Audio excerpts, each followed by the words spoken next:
Hey everybody, today we're going to go through how I put up bulk dry goods in 5-gallon Mylar bags and buckets for long-term storage. When I say dry goods, I mean items with a low moisture content such as uncooked rice, beans, hard wheat, dried pasta, rolled oats, etc. Our goal is to create an oxygen-free, light-free environment to extend the shelf life of our product. Today we're going to do a 25-pound bag of hard white wheat, which stored in this manner should give us a shelf life of 20 to 30 years. Personally, I lean more on the shorter end of that in my beliefs, but a lot of people don't think. A lot of people think that's not out of the question to go 30 years. So do your own research to determine how long you expect to store your food. The great thing with the 5-gallon Mylar bags is I can get that 25-pound bag of wheat, plus a little more if I wanted to, into a 5-gallon bucket with the lid. I get the lid on easily. Some people try to add a little extra to make use of the space, but that's up to you and how you want to do that. For me, I like to leave that little bit of extra space, and we'll talk more about that at the end. For those that are interested, or those that are just getting into this, or doing their research and gathering information, or just want to learn, or maybe think you might pick up an extra tip or two, before we get to the process, I'm going to go through the materials used, the bags, the oxygen absorbers, etc., etc. If you don't want to watch that part, just skip to where you see the bucket on the floor with the Mylar bag in it. You can't miss it. So, and we'll just see you then. For those of you still with us, we'll go ahead and start with the Mylar bags themselves. This is the 5-gallon Mylar bag we're going to work with for today's project. What these basically are they're kind of like heavy-duty potato chip bags. And those are just a thin layer of Mylar, really. And I've actually seen people reuse those for their preps, which is great price-wise, but to me, I wouldn't trust them. I just would question their durability. But what these aren't the materials they're made out of. I'm not going to even try to guess what the exact materials are. But what these basically are is like a layer of foil of some type that's encased in a clear plastic layer. And so when you apply a heat source, you apply heat to them, it just fuses these edges together to form your airtight seal. It's that simple. The great thing about the Mylar is they're a great oxygen barrier, especially for bulk, because you're not going to find too many things that are going to be that large that are going to give you that good barrier. So the Mylar are, they're much better than food saver bags, but you can't get them that size anyway, and pretty much equivalent to a canning jar, which I actually have seen a 5-gallon canning jar, at least a picture of one once. Can't imagine what that would go for price-wise, but this is a great alternative for doing this in bulk. They come in various thicknesses. I prefer 5 mil. I've seen 4.5 and 4 mil. I question their durability being that thin, and I don't care for them working with the thicker ones. And that's just my preference. There tends to be a trend nowadays of thicker bags, heavier duty bags. In theory, that's great. I just don't care working with them, and these have worked fine for me over the years, so I stick with the 5 mil. They're readily available from Amazon, eBay. Just you kind of figure out who the name brand sellers are. They do tend to get, they might be more expensive, sometimes not. Just do your shopping. What I like to do is buy them in sets. In other words, like 20 Mylar bags and 20 of the appropriate sized oxygen absorbers, which is, this is how they come in a sealed pack, and we'll cover these in a minute. But, oh, and I date them because I have a number of these laying around. I have a little big tote that I use to keep all this stuff together. and that way I know to use the oldest first. There is a method to my madness for that. But anyway, yeah, those are your best sources for buying the mat. And you can also buy other things like, we'll cover in a minute, but you can get other things like more oxygen absorbers and such from Amazon or eBay. Oxygen absorbers. Something that, in my opinion, are not aptly named is they don't absorb anything. They simply use up or deplete the oxygen in their immediate surroundings, which in this case will be sealed within a 5-gallon bag. They come in various sizes. I only use 2 sizes in general. This is a 300cc absorber, which I'll typically use in a small 1-gallon bag with a dense product. If I have a product that's got a lot of extra dead air space in it, like I think my last video in a 1-gallon bag I used elbow macaroni, or if you use dried rigatoni, there's a lot of dead air space in that. So I add at least 1 extra to help, eliminate that, remove that oxygen that's in there. And it's the same with this. This is a 2000cc, which are common in the 5-gallon bags like we use today, with a dense product. I always add 2, especially in the 5-gallon bags with buckets, because that's more my really long term. That's my 20-year stuff that I'm expecting to be there in 15 years if we have to rely on it. And adding that extra, even in a dense product that doesn't have a lot of oxygen in the bag, I still add an extra as cheap insurance. But that's just me. That's how I do it. That being said, regardless of, if you try to not use as many of them or what have you, I understand that for cost purposes and whatnot. But you should still have extras on hand if you're going to do this to any degree. Like I said, I order the bags in conjunction with oxygen absorbers as a set or as a package, but I always have extras on hand. I always buy extra oxygen absorbers to have on hand, especially since I always use 2 in every 5-gallon bag. I always use 2 anyway. I'm going to need them for sure. But sometimes you have a failure. Sometimes you don't seal something, or maybe you have I had one of these fail once. It didn't activate. So I had to redo everything, and I needed an extra one to work with. So I recommend getting extras of these. I think it'll pay off in the end. The more you do this, the more you'll see what I mean on that. The way they work is they contain several components that, when exposed to oxygen, react to each other.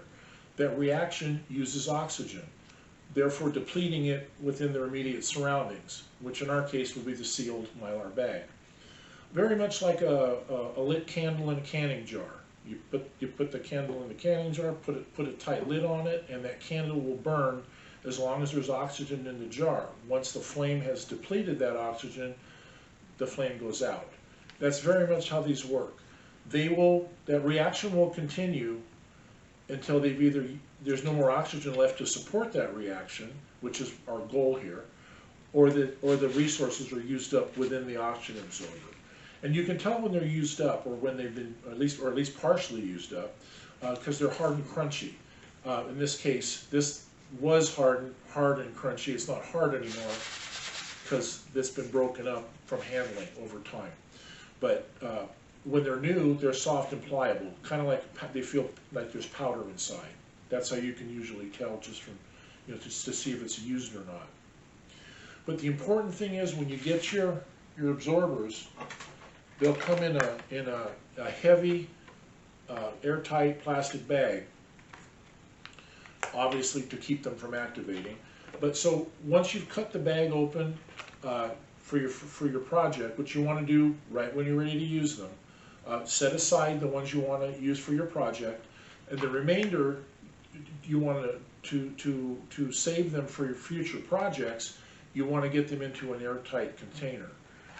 Most people use a canning jar. They just take the remainder of these and put them in a canning jar, or jars, depending on how many or what size they are, or what have you. Not me, of course. I have to be different. I like a food saver bag.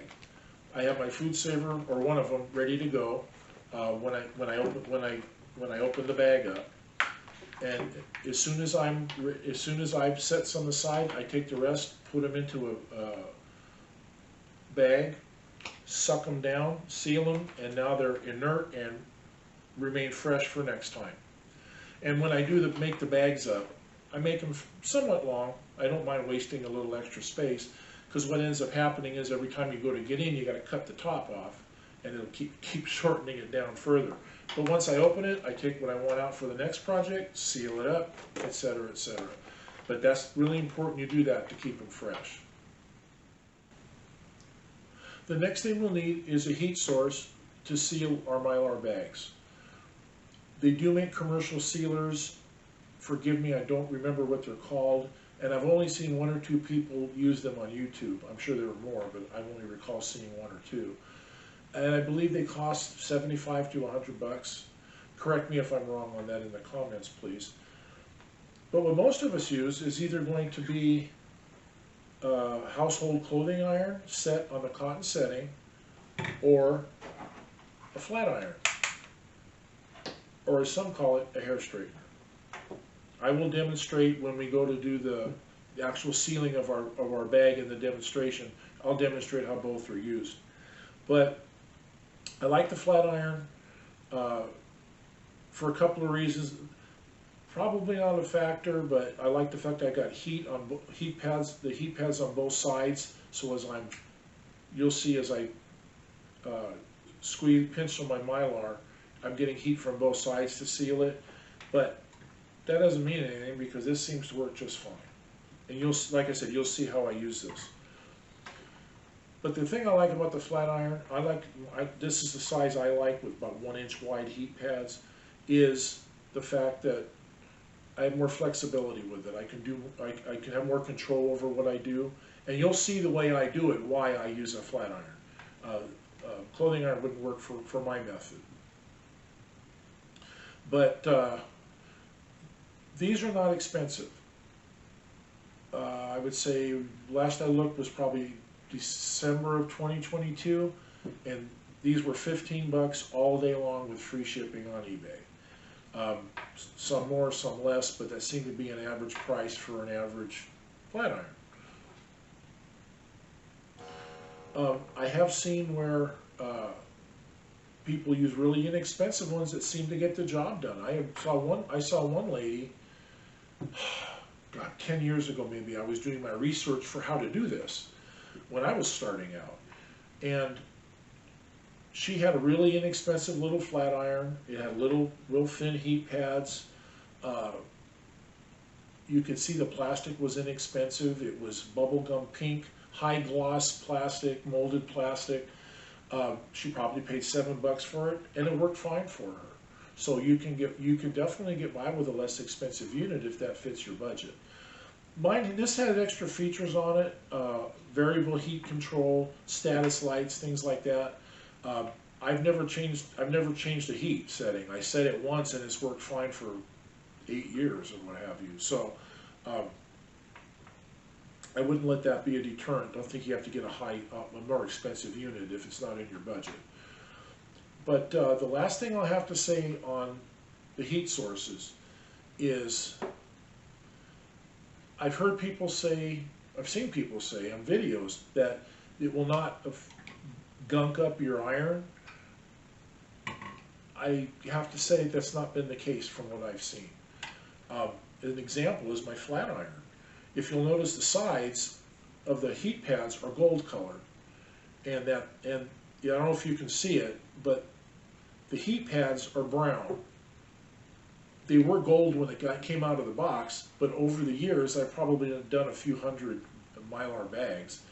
It just builds up some residue from the Mylar as you heat it up. You know, it's like kind of like melted plastic, but it doesn't affect it. It's just fine. It's not gunky or gooey or anything. It's just got a very fine residue on it. So if you use your clothing iron for home and don't want it gunked up, I would just recommend getting a dedicated heat source for this purpose, whether it be a Goodwill clothing iron or an inexpensive clothing iron from Target, or a $15 flat iron. Either one will do the trick, but like I said, I would dedicate it for this purpose. Yes, we're going to talk about buckets, as they do serve several important roles in your bulk food storage.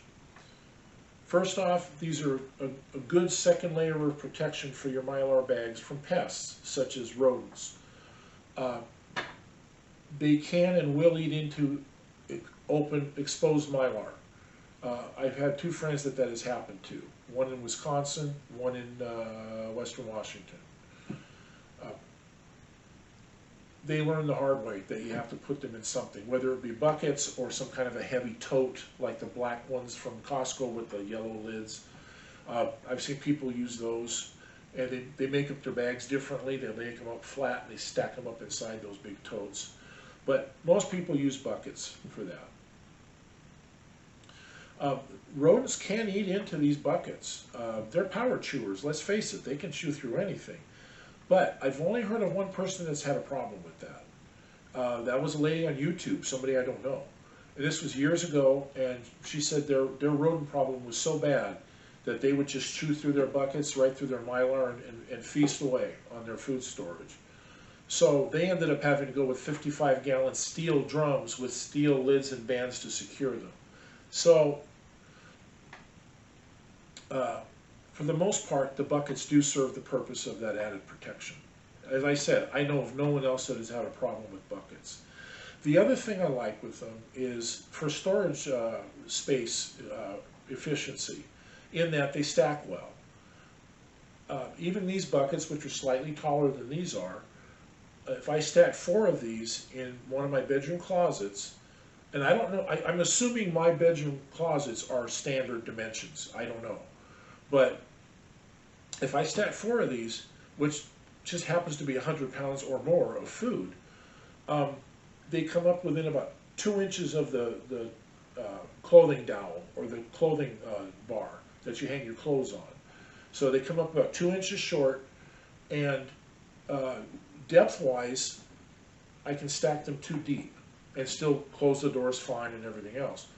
So, you know, for the width of a bucket, 2 deep, I've got 200 pounds of food. You take that side by side down the line in a closet, and depending on the width of your closet and how much space you want to use for bucket storage, you could have 1,600, 1,800, 2,000 pounds of food, you know, in one closet. You can go with new or used, but if you go with used, be sure they have not contained chemicals such as solvents, paints, thinners, pool chemicals, etc. It'd be great if you find something that's been used for food transport or food storage. A good example would be like from a bakery that has held icing. The only used buckets I've really ever used are these Firehouse Subs pickle buckets. I don't know if Firehouse Subs is a national sub sandwich franchise or just local here in the West.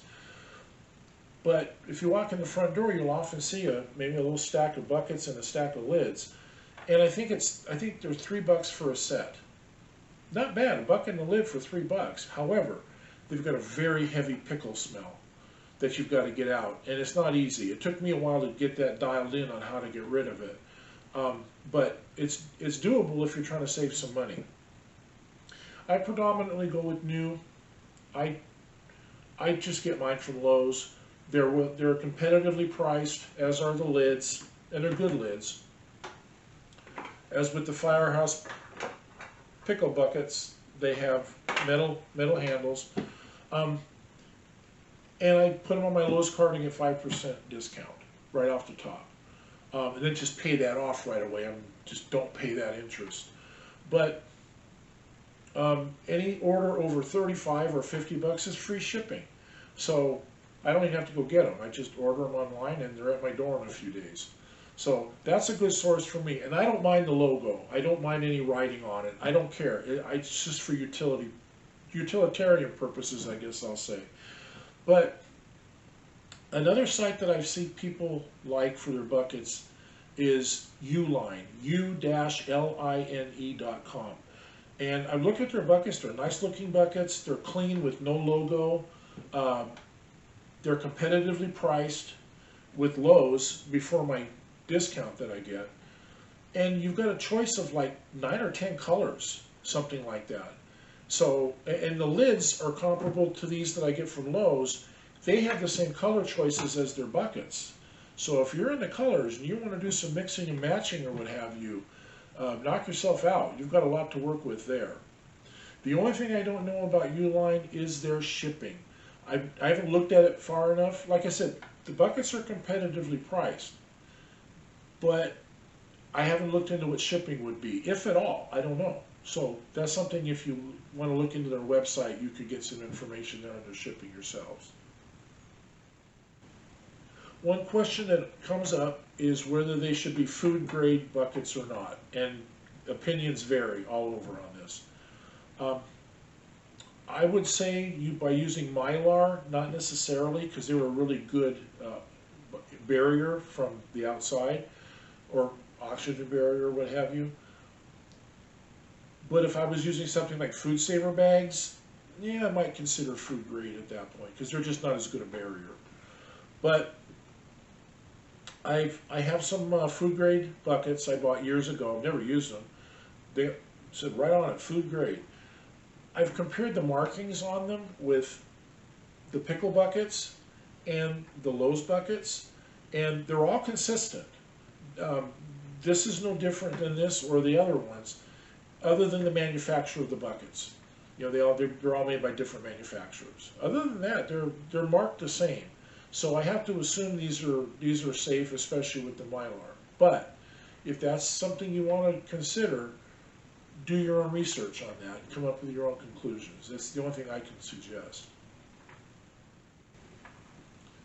The last thing I have on buckets are lids. And the important thing to look at in lids is that they're sturdy enough that you can stack maybe up to 75 pounds or more of weight on them. For the long term, they're going to sit there. Even these are a little bit lesser lids from Firehouse, but they hold up just fine. You'll notice that a lot of them have an O-ring seal.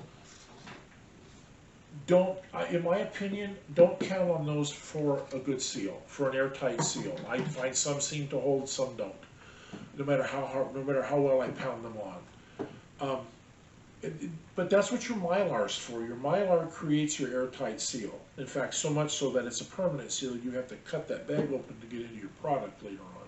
And you'll see that after we do the demonstration of sealing them. But, you know, the important thing is you get something sturdy enough to hold up to the weight. This is pretty much a standard lid you'll find everywhere. Lowe's, Home Depot, Uline, wherever. And these work great as well. But just make sure that it fits the bucket properly. The last important material to consider is something to label your buckets with. And that's really important, especially once you start putting up different items, different product, to be able to tell them apart, obviously. The information I like to put on mine is simply the product name, the quantity, in this case 25 pounds, and the date that I put it up. And to me the date's important. I mean, I could put up 100 pounds of jasmine rice in 2017, another 100 pounds in 2019, and another 100 pounds in 2022. I want to use the older stuff up first. So to me it's important to date it. But that's up to you how you do it, as is the method you use to label it. I've seen people do something as simple as writing on the lid with a Sharpie. That easy. Or on a lighter bucket, they just write on it with a Sharpie. Done.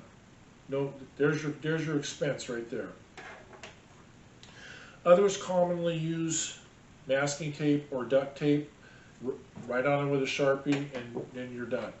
I don't care for it because I've seen what old duct tape looks like when it's drying up, as same as masking tape, and shriveling up and all that. I want it to be legible and I want it to last. So it's not something I go with, but it may work for you. What I've done for years is I have a little Brother P-Touch printer. It interfaces with my PC. I can make the labels up and save them. I got tons of labels saved in there because I use this for everything. My ammo cans, all kinds of stuff. But you can get it, this happens to be 1-inch wide tape, black text on white background. You can get it black on clear, black on orange, white on black, whatever, gold on black. It just depends on half-inch, 1-inch, whatever. Just depends on the cartridges that you buy. These are a little fiddly to get them on and get them lined up and all that. Not a big deal, but they're durable. It's a nice plastic label with really good adhesive. That's one thing I like about them. But these are expensive. These cartridges can get spendy, especially once you start using it for other things and all that. So it might be something that might not be for you if you're trying to save some cost. What I've gone to lately, and I just started doing this, was these labels here. I do a lot in Word and Excel. If you're familiar with Word, you'll know that you can go into mailings and then you can get into shipping labels, and there are all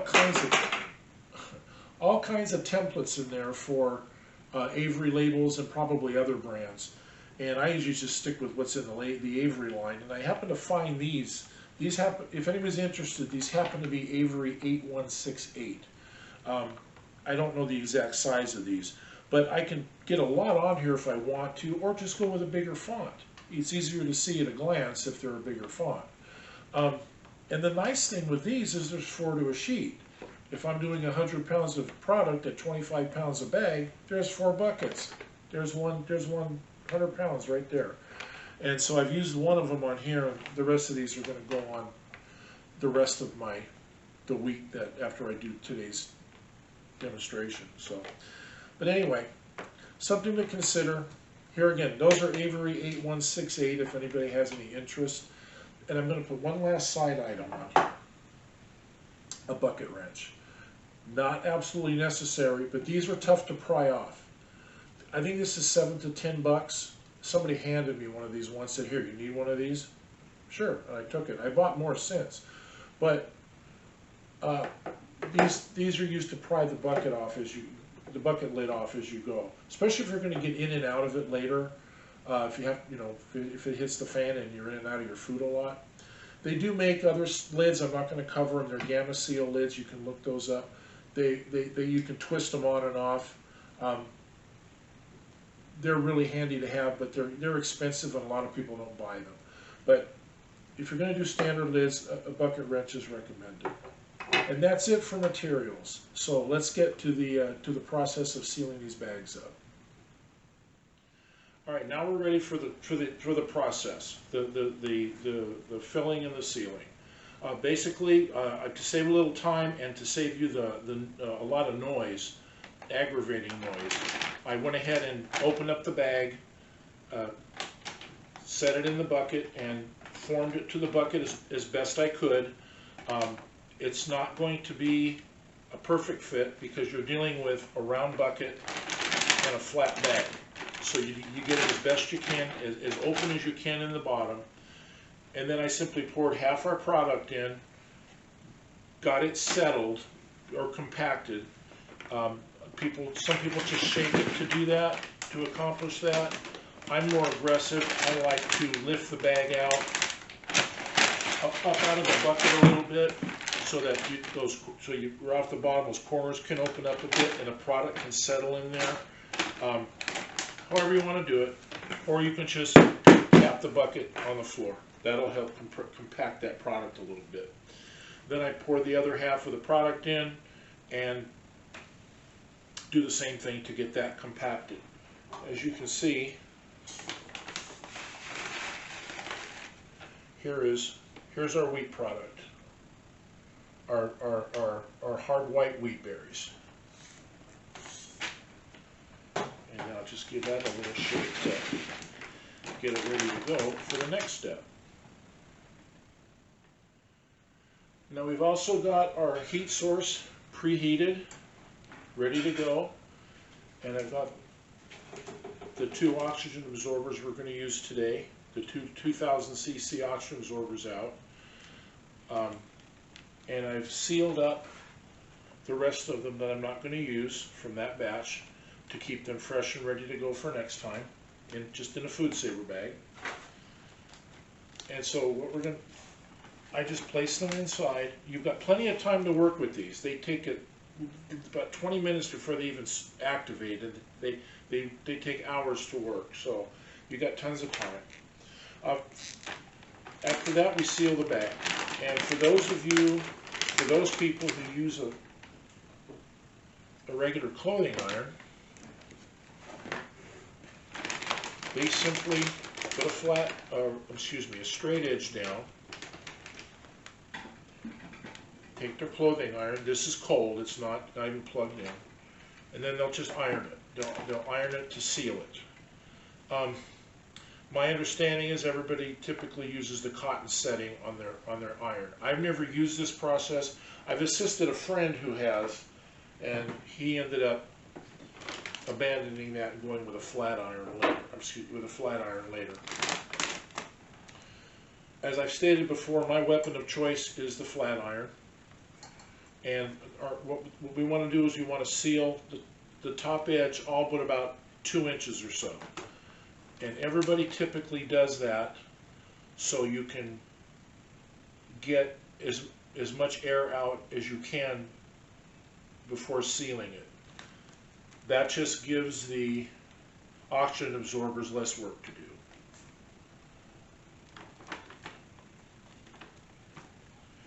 So what I usually do, because the way I do it, and we'll get to that, I'm a little unconventional in how I do this, of course I am, but I usually put a little bit deeper seal just next to the open slot that I leave, and then the rest I will just seal a little bit less, a little bit narrower up here. But usually a good 5 seconds or so of heat takes care of it. We'll seal this. I give it a few passes just to be sure. Just run it across slowly. That should do it. That should do it for the majority of the bag there. I'll just hit this corner real quickly just for fun. And that's the majority of it. Now, most people will just push out the excess air, letting it escape from that hole they left. What I like to do instead is I draw the air out. One item I didn't discuss earlier, because it's optional, is I have a dedicated nozzle for my vacuum. Just my home vacuum, a small shop vac would work. They're the same size hose. This came with my vacuum years ago and I never used it, so I've used it for this forever. It's dedicated to this purpose. You can see it's flat, it's very narrow, and it has about a 45-degree bevel on it. I'll do a quick dry run with it. Oh, you can see it's pretty well battle scarred. I've got Mylar stuck to it. I've got holes burned in it from, I'll call them miscalculations with the flat iron, or misses with the flat iron. But what I'll do is, once I attach this to the vacuum hose, is I'll put it down inside, usually a couple inches, probably more in this case because I already kind of flattened the bag when I was demonstrating the iron. Put it in a couple inches, turn the vacuum, I'll turn the vacuum on, and I'll put it in about so far. Turn the vacuum on, and it'll draw down. It'll draw the bag down as it sucks the excess air out. I just ride it down with it, and the home vacuums or a small shop vac's powerful enough, it'll just keep it drawn down. You don't even need a tight seal up here where the nozzle's inserted. It'll just hold it there, and then I'll back it out to within about 1 inch, and then I'll come in. You'll see why. That's why I left that long seal there, and then I'll come in and seal it underneath. I'll seal it below this nozzle, and then it'll hold it with the air extracted. It just gets more air out than pushing it out. It's overkill, but in this case, I do everything I can to ensure you know, an oxygen-free environment, whether it's extra oxygen absorbers, sucking as much air out as I can first, or what have you. And this will not draw your product out. I've never sucked anything out through the vacuum. These walls close up so quickly, and then it draws down, nothing gets sucked out. So don't worry about that. Unless you stick it way down inside, maybe, but I don't ever do that.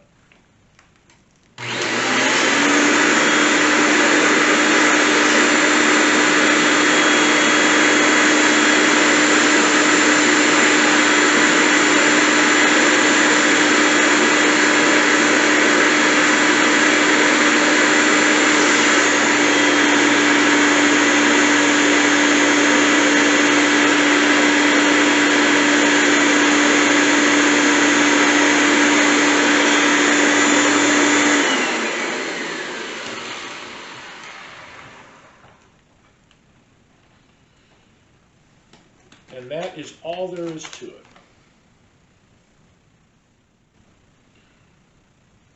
So at this point, we're done.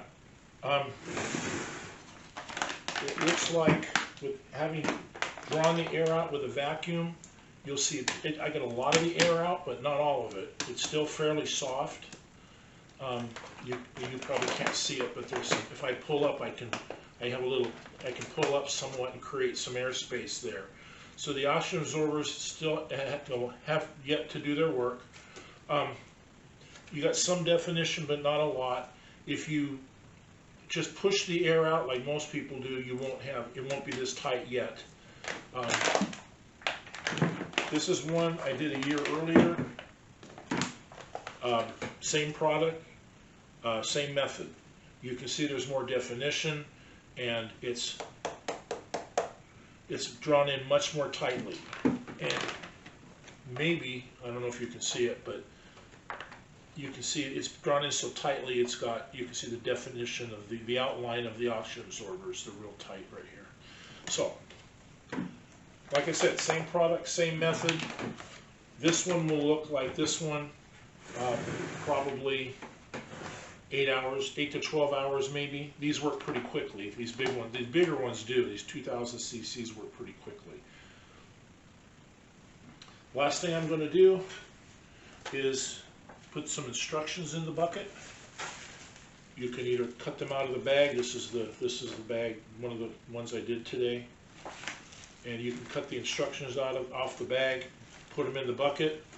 I've already done this product before, so I already scanned the directions, dropped them in a Word file, and I saved the file. So all I have to do, I can print out all these I want. I'll drop a couple of these. I'll put a couple of these in the bucket and wait 3 days to ensure that it's drawn down and is holding.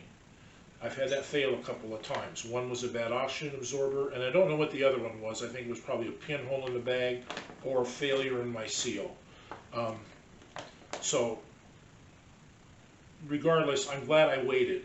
I see so many people get to this point right after they sealed it. The oxygen absorbers haven't drawn it down yet.